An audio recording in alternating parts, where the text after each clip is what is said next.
रामप्रसाद राई गाउँपालिकाद्वारा भोजपुर बहुमुखी क्याम्पसमा शैक्षिक सुधार तथा गुणस्तर अभिवृद्धि गर्नका लागि 3 थान बोर्ड हस्तान्तरण गरेको छ। असार 18 गते हस्तान्तरण कार्यक्रममा गाउँपालिका अध्यक्ष थामबहादुर राईले रु 6 लाख मूल्य बराबरको 3वटा इन्टरेक्टिभ बोर्ड क्याम्पस प्रमुख डाक्टर प्रबोध कुमार राईलाई हस्तान्तरण गर्नुभयो। कार्यक्रममा आफ्नो धारणा राख्दै सोबियु सभापति सोबिन तामाङले अहिलेको युग प्रविधिको युग भएकाले शिक्षालाई गुणस्तरीय र प्रविधि मैत्री बनाउन यस्तो सामग्री जरुरत रहेको बताउनुभयो। अभिभावकहरू हुन् जसले माटोमा नेपाली वर्णमाला लेखेर नेपाली शब्द नेपाली अक्षरहरू चिनेका थिए, लेख्ने भएका थिए। तर अहिले त मनोरञ्जनको लागि युट्युबहरू छ, सूचनाको लागि फेसबुकहरू छ, सूचना आदान प्रदान गर्नको लागि मेल इमेलहरू छन्। जमाना फेरिएछ विद्यार्थी साथीहरू, जमाना फेरिएछ।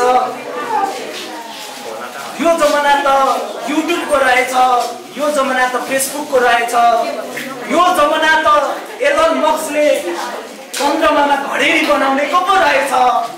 त्यसो भएकै कारणले होला आज हामीलाई इन्टरेक्टिभ बोर्ड चाहिएको छ भोजपुर बहुमुखी क्याम्पसलाई।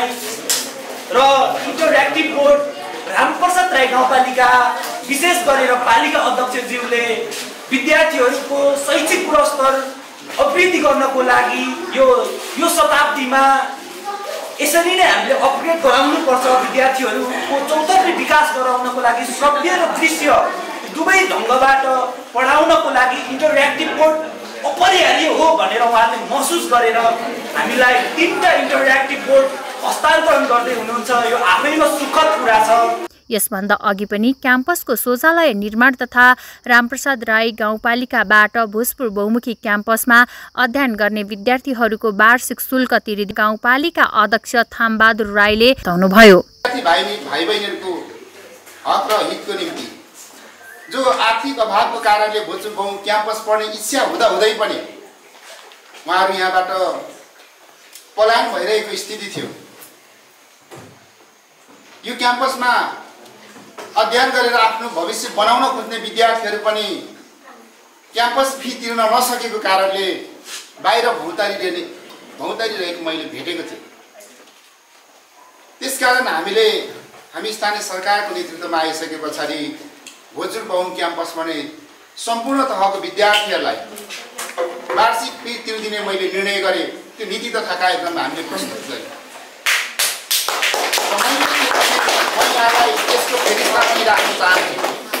आर्थिक वर्ष 2079-80मा 73 जना विद्यार्थीले यहाँ हामीले सेवा दिएका छौँ। जम्मा रकम 6,52,020 रुपियाँ हामीले खर्च गरेका छौँ विद्यार्थीहरूको फीको निम्ति। सबै गरी हामीले यो क्याम्पसमा अहिले स्मार्ट बोर्ड विशेष सभाबाट हामीले विशेष निर्णय गरेर 6 लाख रुपियाँ विनियोजन गरिएको थियो। योसँग हामीले अहिले जम्मा जम्मी तपाईँको चाहिँ यो क्याम्पसमा 27 लाख खर्च गरेको छौँ। 27 लाख हामीले लगानी गरेको। यो काम गरे बापत मलाई उपहारस्वरूप अख्तियारमा मुद्दा छ। विद्यार्थी भाइ बहिनीहरूको ध्यान आकर्षण गर्न म चाहन्छु। यहाँको क्याम्पस प्रशासनको पनि म ध्यान आकर्षण गराउन चाहन्छु कि हामीले एउटा गरिबीको रेखामुनि पढेको विद्यार्थीहरूलाई उच्च शिक्षा हासिल गर्नको निम्ति जुन नीति तथा कार्यक्रम बनाएर हामीले कार्यविधि बनाएर हामीले बजेटको व्यवस्था गर्दा हामीलाई अख्तियारमा मुद्दा छ। त्यो मुद्दाको तारिख र त्यो मुद्दाको जवाब मैले दिइरहेको छु। र मैले भन्दै आएको छु यो आर्थिक वर्षमा मैले 7 देखि 8 लाख बजेट विनियोजन गरेको छु। र मेरो कार्यकालभरि यो कार्यक्रम म निरन्तर गरिरहन्छु। चाहे मलाई जेल लगाओस्, चाहे मलाई निर्वास, त कुनै मतलबको विषय भएन। हाम्रो जिन्दगी भनेको नाफाको जिन्दगी हो। यो रोस्टममा उभेर म बोल्छु, भोजपुर बहुमुखी क्याम्पसमा गएर मैले यस्तो खालको कार्यक्रम गर्छु भने म सोचेको पनि थिएन। मैले त्यो सपना पनि देखेको थिएँ। हामी जनयुद्धमा हिँड्दाखेरि कतिखेर मरिन्छ, कहाँ मरिन्छ कुनै टुङ्गो थिएन। हाम्रो जिन्दगीको कुनै ठेगान थिएन। मृत्यु पत्रमा हामीले उही बेला हस्ताक्षर गरेर हिँडेको हुनाले जेल, नेल, सजाय, दण्ड, जरिमानाको कुनै प्रभाव नगरी राम्रो काममा म निरन्तर अगाडि बढेँ। म यहाँलाई एउटा प्रतिबद्धता पनि जाहेर गर्छु। त्यसो भएको हुनाले हामीले खालि सस्तो लोकप्रियताको निम्ति र म व्यक्ति तपाईँको चाहिँ लोकप्रियताको निम्ति यो काम गरेको छैन। किनभने सबभन्दा बढी रामप्रसाद राई गाउँपालिकाको विद्यार्थी भाइ बहिनीहरूले यो क्याम्पसमा अध्ययन गर्छन्। योभन्दा अगाडिको डाटा तपाईँको यहाँ क्याम्पस प्रशासनमा छ। मलाई थाहा छ कति विद्यार्थी यहाँ पढ्थे, हामीले यो सेवा सुविधा दिएपछि विद्यार्थीहरू यहाँ कति फर्किए, त्यसको डेटा हामी हिजोको फाइलहरू पल्टाएर हेर्न सक्छौँ।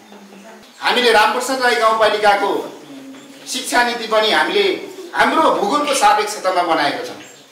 अहिले हामीले कक्षा 1 देखि कक्षा 5 सम्मको पाठ्य पुस्तक तयार गरेर हामी अब यो शैक्षिक सत्रबाट हामी अनिवार्य लागू गर्दैछौँ। कक्षा 6 देखि कक्षा 8 सम्मको पाठ्यक्रम र पाठ्य पुस्तकको निम्ति पनि हामीले बजेट विनियोजन गरेर हाम्रो भूगोल सुहाउँदो त्यहाँको सम्पूर्ण जात जाति सम्पूर्ण त्यहाँको चाहिँ क्षेत्रहरूलाई समेटेर हामी अहिले पाठ्यक्रम बनाउने तयारीमा छौँ, जसको निम्ति हामीले यो आर्थिक वर्षमा पनि बजेट विनियोजन गरेको छौँ। र रामप्रसाद राई गाउँपालिकामा शिक्षालाई नयाँ ढङ्गले अगाडि बढाउनको निम्ति हामीले शिक्षा ऐनहरू बनाएका छौँ। त्यो जुन शिक्षा ऐन भन्दा हामी अहिले दायाँ बायाँ गर्न सकिँदैन र हामीले कसैलाई पनि छुट दिएको छैन।